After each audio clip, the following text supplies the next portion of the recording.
And a lot of you go, how do you feel? And I don't feel scared, I feel nothing but absolutely so happy and so incredibly grateful to every single one of you for all of those memories that you've given me, because all of those memories that you've given me, it allows me to go, oh, I've lived it all, I've done it all, and I'm really happy, and I know I've got a battle on my hands to go, and I'm not dead yet. Somebody said to me, I think it was Val and I was sitting around having a conversation 2 nights ago, and we're like, geez, nothing could go, I suppose nothing could go wrong now. And I was like, well, I guess all that could go wrong is I could die. And we both had a bit of a laugh, and then Nell goes, oh, yeah, no, I prefer that you didn't, I think the whole thing is very daunting, but I think that's where you've got to get the strength, I think, to sort of, put together something that would just make him happy. Fraser, he just loved life. He loved adventure. He loved the beach. Because of his love of the beach and boating and adventure, he wanted to set sail under his own terms on the Point Lonsdale back beach. Fraser really wanted that sort of thing available to others, and it was probably hard to organise at the time to, pull it off on the Point Lonsdale back beach where he wanted it. And he said, try your hardest when I'm gone to make sure it's available to others, and that's why we're here. Thank you so much. Again, thanks everyone, and you all mean the world to me, and I love you all so much. So thanks again, and I'll speak to you soon. Fraser was an absolute inspiration to us all, had a cheeky sense of humour. In fact, one of the last things he said to me shortly before he died, he said, look, how old are you at the moment, old man? I said, oh, about 78. Don't worry, you're only about 4 years behind me. That sense of humour took him all the way through, and it was beautiful because it made it so much easier for us at the end of the day.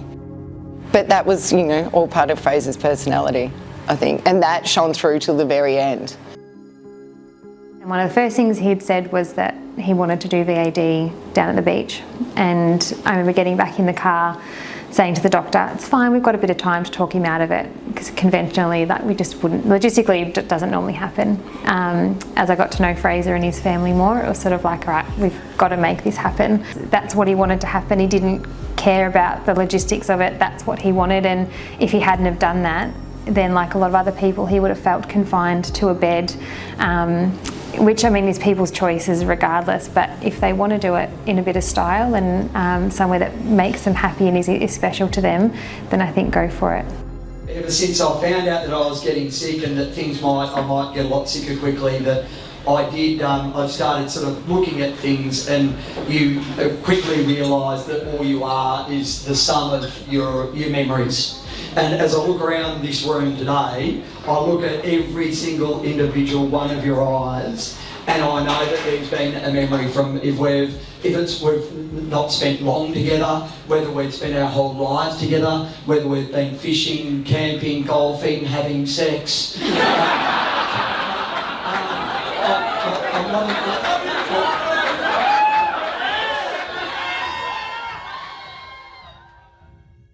I miss most about Fraser is probably the strong bond and connection we have, but the daily contact.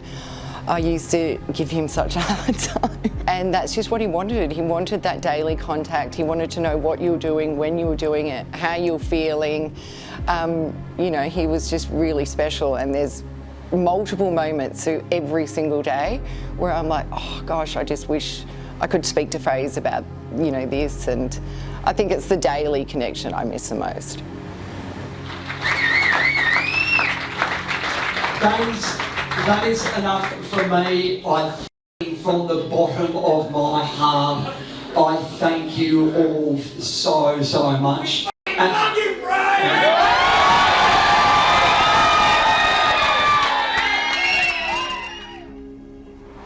You could tell he was very peaceful, and I won't ever forget him sort of sitting back in the chair. You could tell he was just embracing, he'd just taken the drink, he was embracing what was happening. He was starting to just sort of ease into it, close his eyes, breathing through it. And I remember I was sitting in front of him just to make sure that, you know, everything, that he tolerated the drink well. And then he sort of opened his eyes and he's looked down at me and he's given me a wink. And his auntie behind him was like, "Oh, I saw that, Fraser, you know, cheeky." And I said, no, that was him being able to say to me, we did it, we got there.